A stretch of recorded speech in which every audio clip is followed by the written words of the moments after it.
how's it going? It's Zach Gunks with Lethal Instincts. Want to do a ranger dump with you guys, show you what I take to the woods, and to make myself successful each and every fall. So we'll just go from left to right, and I'll go through everything I have. Number one, when you're going out there, you're doing trail cams, you just want to make sure you have your trail cam, fresh batteries, a fresh new card every year.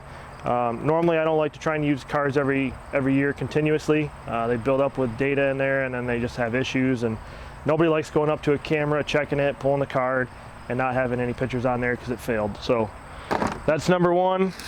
I like to carry batteries around. I like to go to Sam's Club, Costco. You can get a 48 pack for like 20 bucks.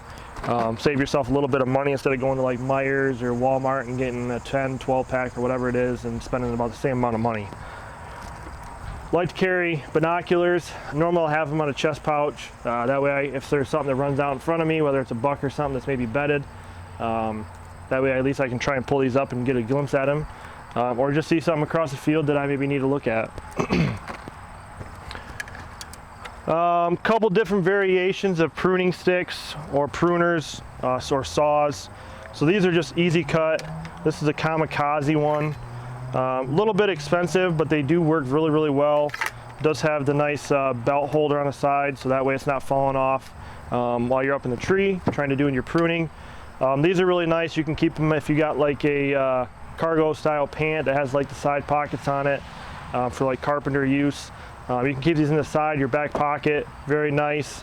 They do have the cinch system, so as more you keep tightening, the more it keeps cutting. And then if there's something that somebody's on the ground while you're up in the tree, these are kind of nice as well. These are just some Fiskars. You can get these at like Walmart or Meijer. I think they're like 20 bucks. A couple other things, I always carry like a bungee cord. You never know what you need. Maybe you got a camera that needs to go around a tree and the tree's too big for the strap. Carry a bungee cord and you can get it around there with a bungee cord. Conquest scrape stick. This is a pretty cool tool actually. It's got the hoof print on there. Got the two little daggers so you can scrape up the ground, do your mock scrapes. And then on this side it's got like a bladed edge right here. You can scrape the tree, scrape up a tree, basically making a rub, and works super well. Throw a footprint in there of a deer, mature buck, and try to get those deer on your camera that you're putting out. And then this is kind of something that I've kind of thought about over the years. I get these at Meijer, Walmart. They're like 10 bucks. Little Ziploc, little tote. Keep a couple extra cameras in here, some repellent in case the black flies or the ticks are really bad. Obviously you don't want to put a bunch of scent out there, but sometimes you just got to do what you got to do to get your stuff done and get out. Conquest scents, Evercom, rutting buck. That way I can make my scrapes. I go pretty lightly on the rutting buck, but at least it shows there's a dominant buck in the area and they're starting to get curious. Extra trail cam cards. There's a couple batteries in there too. My Evercom gloves, trying to stay scent free as possible when I'm doing that Evercom. I have another pair in here in case those ones break or rip. And then bow hooks. Also, I like to have a spare bow hanger or bow hoist rope. That way I can pull my bow up for my stand, especially if I'm doing a preset. If I'm doing a hang and bang type style, then obviously I'll just have one in my backpack. A couple other variations of saws, some extra blades in there. Do have a Huey Man as well that extends out. And then right here I do have the Kamikaze extendable pole saw. I have a steel one as well, but if I know that I need to use the steel after I've trimmed something one time, I'll make another trip out there, do the cards, and I'll basically just walk it out there. Now also in the very bottom of this, I'll have a butt out tool, I'll have a knife, a gut gloves, and then another knife for gutting and basically going down the chest cavity and opening that up. And that's just essentially just for when I do shoot a buck. I try to pull the Ranger out there every time when I go. It makes life a whole lot more simpler.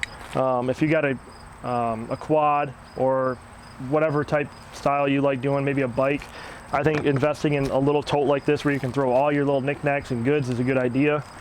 And then also I do have a couple, these are called wing tacks. They're reflective or reflective tape. I have those as well. Especially for those presets, early morning hunts. You get lost in the dark. Sometimes it's nice to have your little flashlight on the top of your hat. You can flash that, you can see where you're at, know where you're going. So that's pretty much the gist of what's in the box. I think that's super helpful to have everything really right there, centrally located. You don't got to be digging around in the back of the bed of this thing, especially if you got a deer in there, you know, especially I've had times where I haven't had this in the past. You shoot a deer and then all your stuff's getting bloody. At least this way, if something does get bloody, it's only the lid of the box. So we'll put all this away. Move on to a couple other things that I want to show, especially when doing tree stands. This is nice, it locks up there and throw it in the back. Don't got to worry about it blowing out. So when I'm doing tree stands, I actually just take my actual hunting harness with me and I line that up just like normal. And then this is actually a lineman's rope from Tethered. It's got two really nice carabiners on here, super heavy duty. They got the locking system on there, so you don't have to worry about it coming undone.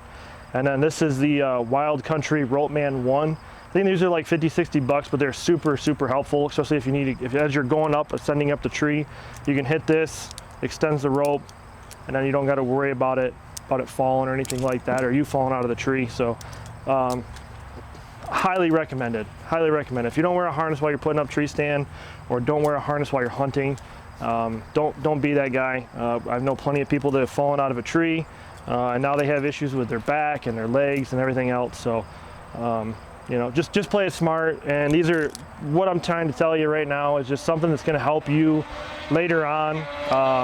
Be prepared, be proactive, and looking out for what you're going to be doing obviously in the woods. So to try and take some precaution. And then the last thing that I want to go over is obviously the tree stand. So this is an XOP Air Raid, and then 2 double sticks. These are brand new for this year. Just got these actually a couple days ago, so this is going to be a new setup for this fall. This is essentially the next evolution of like a lone wolf stand. It's got a thicker seat on there, a lot more attachment points. There's a lot more customization you can do to this stand than just the basic lone wolf stand. And then obviously these sticks are super lightweight. They're double steps, they bite really well. They attach right on the back, so as I'm going up the tree, I do sometimes have backpack straps I'll throw on them, and then that way I can ascend up the tree, have the stand on my back, have the sticks off to my side. I'll throw them in my little hip belt, and I can go up the tree and not have to worry about grabbing gadgets and all that stuff. So super cool stand for this year. These guys are right out of Iowa. They're super big hunters, and they just make products that work and make your hunting experience a whole lot easier and simpler. Nobody likes having a stand that they get up into and it's squeaking and cracking, and you know, maybe the platform breaks or whatever, the worst case scenario. These things are bulletproof. I have a smaller version of the Vanish, and that thing is just a workhorse. So this one's going to be more of a preset, being a little bit bigger. So if there's a day where you want to do a full rut or an all-day rut hunt later in October, early November, this is going to be the go-to stand. It's got plenty of adjustments, like I said, and just overall really good setup. So probably right here you probably have somewhere right around the cost of like 300 bucks. I think the stand retails for $249.99, and the sticks, I think you get them in a 3-pack for $159. So yeah, super awesome, good setup here. This is the Ranger dump. So thanks for watching Lethal Instincts.